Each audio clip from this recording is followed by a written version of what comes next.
Bom, para o primeiro exercício, a gente vai obter o modelo matemático da cinemática inversa do robô paletizador. A gente parte, então, da representação que está no nosso relatório, desse robô paletizador, só que a gente vai dar uma melhor adaptação para ele e uma expandida também nos conceitos. A gente vai identificar aqui os pontos principais para que essa análise inversa seja possível e vamos caracterizar também outros ângulos intermediários que a gente vai usar para descrever todo o sistema. Então, primeiro a gente pode... E essa vai ser a nossa imagem que a gente vai usar para toda a análise. O primeiro ponto, o ponto A, a gente vai identificar numa matriz os parâmetros x, y e z dele, e também isso de C, para as três direções, e descrever isso. E podemos também identificar a distância euclidiana entre A e C, dado por essa fórmula. Pela lei dos cossenos, a gente pode encontrar o ângulo beta, o ângulo que a gente chamou de beta, e pela lei dos senos, a gente pode achar e descrever o alfa. Já o ângulo gama, a gente pode descrever desse jeito, usando o arco tangente.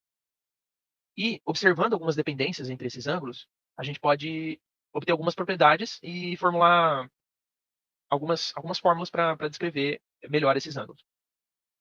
No fim, a gente vai ter que o nosso θ0 vai ser igual ao arco tangente de πy sobre px, o θ1 vai ser o θ2 menos alfa, e o θ2 vai ser 180 menos gama menos beta. Só que para a gente terminar a análise corretamente, de um jeito melhor, a gente vai usar a cinemática direta para determinar os outros pontos restantes. O A a gente pode manter, mas o B ele vai ser desse jeito. Tanto o C vai ser renovado para essa nova cinemática, o ponto D e o ponto E. Desse jeito a gente pode escrever o ponto P com esses parâmetros. E lembrando que os nossos tetas eles vão ter um limite, ditos no exercício, vão ser limitados. θ0, θ1 e θ2 vão seguir esses limites. E usando todos esses parâmetros de entrada, todas as nossas matrizes de x, y e z, das nossas direções de todos os nossos pontos e ângulos, a gente pode escrever um programa no MATLAB para representar o volume de espaço de trabalho desse robô. Nossa primeira imagem aqui, a gente tem a visão frontal desse volume de espaço, e na nossa segunda imagem a gente tem a visão superior desse volume de espaço. Bem, referente à questão 2, então, feito a análise do robô, a gente vai escolher analisar só um braço, porque os dois são idênticos, né? E para encontrar a cinemática direta, a gente vai utilizar o método de Navier-Hartenberg. Para isso, então, a gente parametriza os eixos de referência, conforme apresenta a figura, e escreve a tabela com a parametrização para os métodos de Navier-Hartenberg.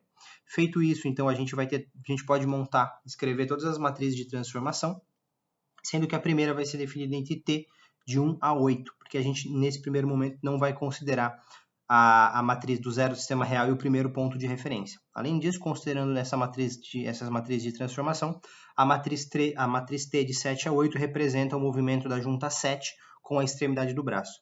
Em seguida, a gente tem que fazer análise do zero do sistema global. Então, a gente, analisando o desenho, identificou que essa distância ela vai ter que ser maior do que 300, como realmente apresenta a figura. Então, a gente definiu uma distância arbitrária de 350 e inseriu essa nova matriz de transformação que vai considerar o zero do sistema e a primeira junta. Essa nova matriz de transformação é definida como T de 0 a 1. Fazendo agora todas as multiplicações das matrizes de transformação, a gente chega na matriz de transformação final, que é T de 0 a 8. E por fim, para calcular, para garantir que essa distância está correta, a gente vai fazer algumas análises com base nas posições dos elementos dentro da matriz. Por exemplo, a primeira posição observada é a posição de 1, 4, onde a gente tem A vezes cosseno de alfa igual a 350, que pode ser expressa como o comprimento A entre a referência e o braço do robô. Além disso, nas posições 2, 4 e 3, 4, a gente tem respectivamente as distâncias A seno de alfa, que é igual a 37,5, que é a distância do braço, como se ele tivesse, por exemplo, esticado, e D igual a 856, como sendo a distância vertical do braço, ou seja, o comprimento real é 856 menos 15. E por fim, a gente vai ter ambas as matrizes, considerando cada um dos respectivos braços. Elas têm as diferenças no elemento 1, 4, que relaciona o referencial com o zero global. Apesar disso, o resultado é coerente e demonstra que as distâncias são as mesmas. Então, a posição de 350 e menos 350 com o referencial à esquerda. Logo, pode-se concluir que a distância do parâmetro L é 700 centímetros. A questão 3, o objetivo é propor um modelo analítico da cinemática inversa dos manipuladores usando o método de DH e também verificar se é possível encontrar o modelo completo de posição e orientação ou se o modelo analítico ele só consegue resolver a posição do manipulador. Na questão 3A, então, né, o manipulador A, que a gente chamou, nós primeiro estabelecemos os referenciais, né, e também as distâncias. E aí, na tabela 1, usando o método de DH, nós conseguimos preenchê-la. E aí, nós conseguimos também fazer as matrizes de transformação homogênea, tirando os dados da tabela.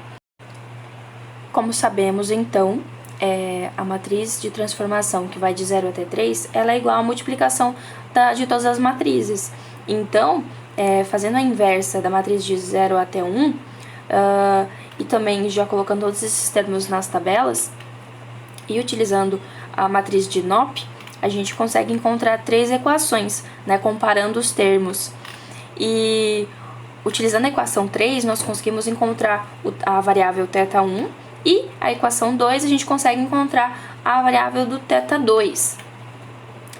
Só que só isso não é necessário para encontrar o θ3, então a gente precisa manipular mais uma vez as matrizes para conseguir essa variável θ3. Por isso, então, nós voltamos então para a multiplicação das matrizes de transformação, sabendo que é a inversa que vai de 2 até 3. Novamente, utilizando essa relação das matrizes NOP, a gente consegue chegar em mais 3 equações. Utilizando a equação 5, então, nós conseguimos chegar no θ3, encontrar essa variável θ3 e, enfim, todas as variáveis que eram necessárias para a questão 3A. Para o manipulador B, foi realizados os mesmos passos, então primeiramente é necessário estabelecer os referenciais, as distâncias e preencher a tabela. Depois, utilizando os dados da tabela, nós chegamos nas matrizes de transformação homogênea, e é a mesma coisa, sabendo que a multiplicação das matrizes de transformação que vão de 0 até 3 é igual à multiplicação delas, fazendo a inversa da matriz que vai de 0 a 1, e utilizando a matriz NOP, você chega em mais 3 equações. E essas equações, isolando a distância 1 e também sabendo que a distância 2, que é igual que é a equação 3, e a distância 3 vai ser igual à equação 1. Então, você chega em todas as variáveis das distâncias, porque nesse caso a gente só tem juntas de translação, então não teremos ângulos. Para o manipulador C, então foram feitos exatamente os mesmos passos novamente. Primeiro referencial, depois preenchimento da tabela, encontrar as matrizes homogêneas, fazer a multiplicação das matrizes, fazer a inversa, utilizar a matriz NOP, depois chegar em 3 equações, essas equações isolando o θ2 na equação 1 e isolar a distância 1 na equação 3. Também é necessário fazer mais uma inversa, que vai de 2 até 3, para que você consiga encontrar o θ3. E, por fim, a gente consegue dizer que essa questão 3, elas ficam em função dos parâmetros, né? Porque, como eu falei no início, elas ficam, não temos os valores, elas ficam no formato simbólico. E pelo fato, então, das variáveis estarem em função dos parâmetros de orientação e de posição do efetuador, isso prova que o modelo analítico da cinemática inversa ele não resolve a orientação e a posição. Bem, de forma parecida com a questão 2, a gente vai aplicar o método de Denavier-Hartenberg sobre um dos braços do robô, tendo em vista que são 2 braços idênticos. Então, a gente desenvolveu ali os eixos de referência e definiu 3 distâncias, D1, D2 e D3, sobre o comprimento do braço, do antebraço e do punho até a extremidade dos dedos. Feito, então, os eixos de referência, a gente montou a tabela para o método de Denavier-Hartenberg e escreveu cada uma das matrizes, de T1 de 0 a 1 até T de 6 a 7. E, por fim, a matriz de transformação pode ser descrita, então, como matriz T de 0 a 7, que é igual à multiplicação de cada uma das outras matrizes. Em seguida, a gente fez uma leve operação, onde a gente passou a matriz da matriz T de 0 a 1 e T de 1 a 2, fizemos a inversa dela e passamos para o outro lado da igualdade, como forma de poder multiplicar essas matrizes e encontrar duas matrizes diferentes. Então, encontrando essas 2 matrizes diferentes, a gente pôde igualar o elemento 1 e 1, né, o primeiro elemento dessa matriz, de cada uma dessas matrizes, como forma de isolar e encontrar o valor de θ1. Após uma série de tentativas, a gente não conseguiu isolar de forma analítica o θ1. E como a gente fez outras tentativas e também o resultado não foi atingido, a gente inferiu então que não é possível encontrar um modelo que apresenta de forma isolada as variáveis de interesse de forma genérica. E por fim, a questão propunha a necessidade da criação de um modelo, onde o robô estava executando um determinado tipo de ação, mas o grupo infelizmente não conseguiu desenvolver a tempo da entrega do trabalho uma solução que atendesse às especificações do sistema. Bom, então para o nosso quinto exercício, a gente vai desenvolver um algoritmo para o cálculo numérico da cinemática inversa de um robô manipulador com 9 juntas rotacionais. Primeiro a gente vai tentar entender a situação problema, onde a primeira junta prismática do nosso manipulador ela estará fixa ao chão, e todas as outras juntas elas terão que contornar uma caixa, uma barreira que foi estabelecida, e o efetuador final terá que ser acoplado a uma engrenagem, que foi descrita como ponto P.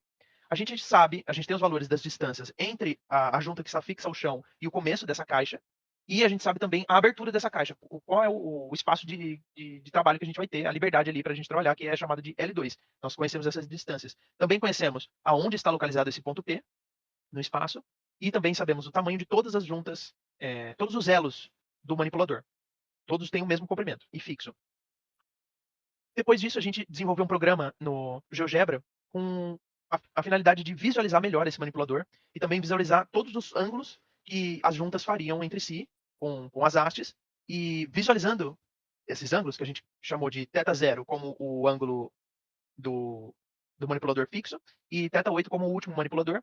Sabendo esses valores, a gente pode desenvolver uma tabela com os limites desses ângulos para que eles não se chocassem contra a parede pré-estabelecida da caixa, as paredes da caixa, ou entre si, entre as hastes. Esses são os valores. E o nosso último passo foi transformar e trabalhar com os scripts que foram fornecidos no MATLAB para nós. Foram 3 scripts. O primeiro deles era o script geral, que contou com todos os limites desses tetas, foram colocados lá, bem como o número máximo de iterações que o programa faria. A gente fez um teste com 1000 iterações. Seguindo, o nosso script de objetivo será o script que terá o nosso objetivo final, que seria a engrenagem, e a descrição do ponto P, onde o ponto P teria em X 75 unidades e em Y teria 100 unidades. Nele também foi colocado cada elo do manipulador, o tamanho de cada elo do manipulador, cada haste, bem como a penalidade para cada um dos tetas que se extrapolasse os limites pré-estabelecidos no outro script. Então, se o programa achasse um caminho que ultrapassasse determinado teta que foi limitado anteriormente, ele aplicaria uma penalidade e não faria esse caminho. E, por fim, o script deve ser 3, que otimiza o sistema do manipulador e tenta, em cada tipo de iteração, achar o melhor ângulo possível. E esse é o resultado final. A gente obteve sucesso em desviar do obstáculo e se aproximamos muito do ponto final da engrenagem. Na nossa imagem temos em X 75.15 e em Y 100.04. Então, o programa se demonstrou satisfatório e o nosso resultado foi extremamente